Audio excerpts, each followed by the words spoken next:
je viens de regarder le film sur Ilan Halimi. J'avais déjà vu son histoire, je la connaissais par cœur. Et le message que je vais vous laisser là, n'oubliez pas. Faites très très attention, c'est pas terminé. À l'époque, on n'appelait pas ça fiche S, ça n'existait pas tout ça. Avant 2015 et qu'il y ait 130 personnes qui se fassent assassiner, tout le monde s'en foutait de toute façon. Et tout le monde entendait, mais tout le monde faisait tous semblant de ne pas comprendre.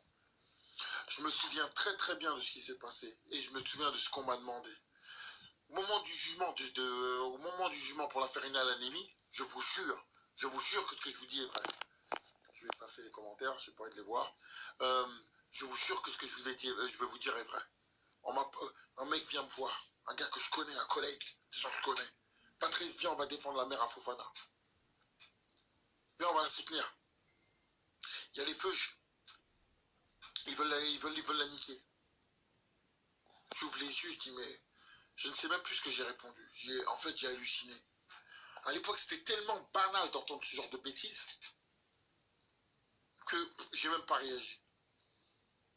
Je vous dis, moi, je viens d'une époque où, quand je boxais, quand j'ai commencé la boxe, quand je suis revenu à la boxe, le 91, c'est la campagne.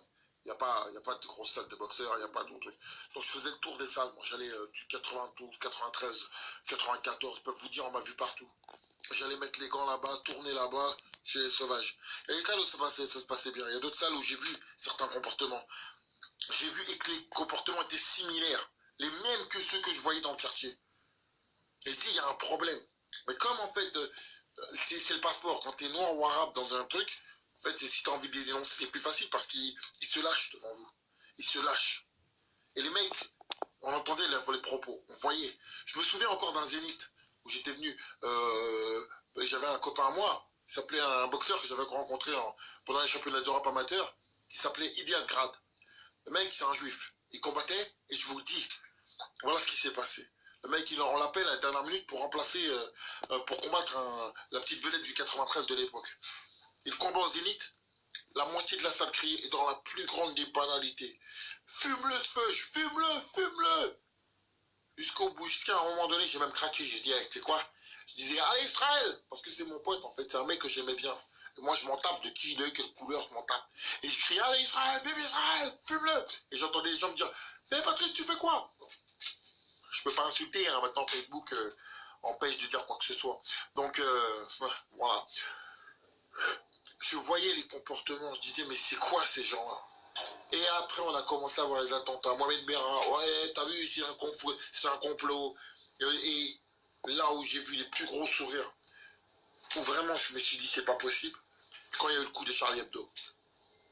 Et vous pouvez le constater, ces gens-là, leur technique, c'est quoi? C'est de refroidir le débat. Refroidir le débat, c'est comment?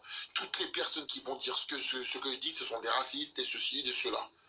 Et nous, comme les Français, on est les lâches, on a peur. On a été éduqués à la fermer avec cette histoire. Mais c'est pas du racisme, puisque moi-même, je suis la première personne à entraîner du matin au soir que des Noirs. La plus grande majorité, dans une ville où il y a plus de, je sais pas moi, 50 nationalités différentes, des Noirs, des Arabes, des immigrés, je passe mon temps à m'entraîner. Donc, ils sont très très forts, ils arrivent même à me faire passer moi pour ce que je ne suis pas. C'est pas du racisme de dénoncer les merdes. Que le mec soit noir ou arabe, qu'est-ce que j'en ai à branler? Est-ce que je vais défendre Fofana parce qu'il est noir? Voilà ce que c'est le communautarisme. Défendre coûte que coûte, exclure tous ceux, excusez-moi, la lumière de mon téléphone.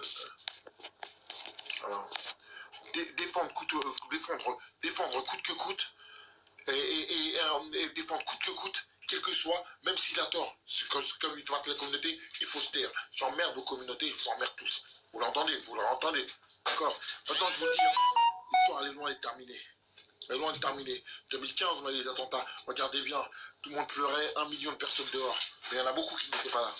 Il y en a beaucoup qui m'ont même insulté. Pas devant moi, parce qu'en face, ils ont pris un crochet direct dans la bouche. Mais qui insultaient. Maintenant, on les entend plus, ils se taisent, ils se terrent, ils se cachent. Mais ils en pensent pas moins. Vous arrivez même à voir des chanteuses qui parlent et qui s'expriment, qui disent putain, et encore, et qui trouvent des moyens de justifier des attentats. Et maintenant, ils ont peur sur leur Facebook, ils cachent tout. Et ils cachent, ils disent plus rien, parce qu'ils ont cramé. Ils ont cramé qu'ils sont cramés. Ils trouvent des excuses avec les burkinis. Ouais, on veut s'habiller en burkini. Comme si le caleçon.